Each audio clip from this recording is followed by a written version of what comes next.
هو انت كاتب؟ لا. امال شايفك حيران بالكتاب يعني. لا انا مبتدئ، انا يعني اجنبي اصلا، بقرا براحه ومحتاج كتب بلغه بسيطه. انت مش مصري اصلا؟ لا خالص، انت مش أنا من عربي؟ سويسرا. سويسرا؟ اه لا ده بقى، ده انت والله. بتاع المشاكل. هنعمل لك ليه بقى؟ اختبار لغة عربية. السؤال بيقول ما معنى كلمة ديماغوجية شديدة؟ الغي رحلتي.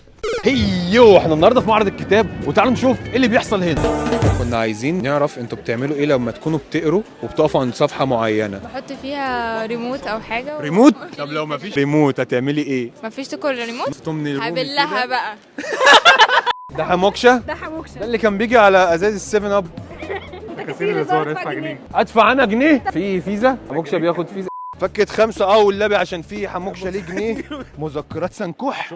حموكشة وسنكوح هو في ايه؟ مذكرات عصباجي، مغامرات النشالين. لا سعد زغلول ما حب السرايا الصفراء. طبعا لازم العصباجي والحرماجي. اتفضل بقى السنكوح، هاخد العصباجي. طب ممكن اخد السنكوح وابدله بالعصبجي؟ لا انت ممكن تاخد لا ده كده سنكحه. الا دوسعان فيلها مش موتوسيكل.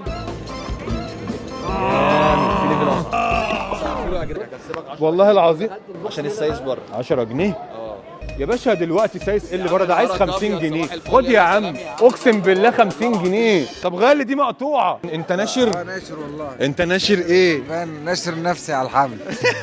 انت كده بتفتعل المشاكل بقى. احنا بننشر كتب، بننشر روايات. طب بالله عليك انا عندي كتاب اسمه لا تفتعل المشاكل. لفيت على كل احبال الغسيل ما حدش راضي ينشر. ايه صندوق الدنيا ده؟ المفروض احنا هنا في تنميه، بدخل دماغك هنا. ايوه بتبص الليله بهلول ميمون دخل دماغك، عارفه هتكفي ولا ايه؟ ان شاء الله يعني. ايه ده؟ يا تنميه. الو السلام عليكم. يا عم اتاخر عليك عادي يا عم يعني، وانا ورايا الديوان. الفلاشات دي ولا ايه؟ اقلام. اوكي عندكم لو سمحت لون فحلوقي؟ لا في فستق. ممكن نصور معاك؟ احنا كده صورنا معاك اوريدي صح؟ خدت الإذن من نفسك على طول ما شاء الله تبارك الله. يعطيك الف عافيه. معلش احنا المصريين عشريين. انا شايفك واقف محتار ومتطفلين كمان. انت منين؟ السعودية. ولا اقول ريحتك سعوديه. منين؟ من جده؟ الرياض؟ الرياض؟ أيوه. انا عشت 17 سنه جنبك في الدمام. يا كنت اروح الرياض اكل من البيك واجي بس. ما شاء الله تبارك الله. اول 3 هنقابلهم هنصور معاهم. ايه ده سبحان الله. انتوا جايين تعملوا ايه هنا؟ جاي اشتري كتب. انت هدوم؟ احنا النهارده جايين المعرض برعايه ابلكيشن ابجد اللي عليه اكتر من 30,000 كتاب وروايه في اشتراك واحد. طيب الكتب دي على ابلكيشن ابجد؟ موجود على أبجد. موجوده ماشي. احنا بنطمن بس. وجايين النهارده المعرض عشان نوزع سبسكريبشن على الناس لمده 3 شهور ببلاش. يعطيك الف عافيه. تعالوا نشوف مين سعيد الحظ. والناس اللي ما جاتش المعرض جايب لكم برومو كود هبهب، لو استخدمت تاخد خصم 50%.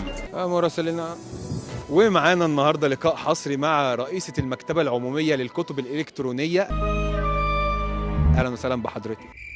اهلا وسهلا. دلوقتي إيه رأيك في أبليكيشن أبجد اللي عليه كل الكتب الإلكترونية؟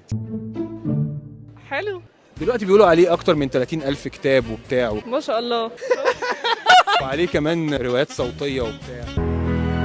لسه معايا خبر استني بيقول إيه؟ القراءة مش مكان، القراءة قرار. وأبجد خليته أسهل. نزل أبليكيشن واقرا بكل سهولة. اللينك في البايو. نزله اسمه ايه؟ ده 3 شهور اشتراك في أبجد ببلاش. شكرا جدا نورتي. اسمك ايه؟ اسمي جاسمين. هاي. شكرا جدا يا فنانين.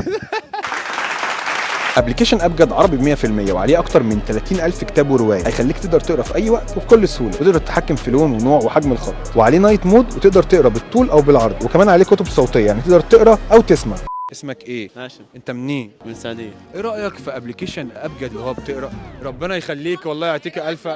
خدوا فاوتشر اهو 3 شهور. يلا والله ما ببخل. 3 شهور ببلاش. يلا عيش. يلا. هو مش بديل للقراءة الورقية، مش متعصب، بس هو الدنيا بتتطور وبتتغير. فايه رايك في الكلام ده؟ طبعا جميل، حيفيد قدام في القراءة. في بعض الناس يكونوا مشغولين، فبعض الأحيان يكون أفضل خيار لهم السمع، والسمع مو منتشر بشكل يعني ممكن منتشر بس بأسعار غالية أو شيء كذا. انت كلامك ده هتدفعني فلوس على الكلام ده ولا ببلاش؟ إيه عليه. القراءة مش مكان، القراءة قرار. وأبجد خليته أسهل. فنزل الابلكيشن واقرا بكل سهولة. وجايب لكم برومو كود خصم 50% لو استخدمت كود هبهب. وبكده يكون الفيديو خلص. وعجبكم ما تنسوش تعملوا لايك وكومنت وشير، واشوفكم الفيديو الجاي. فهبهب.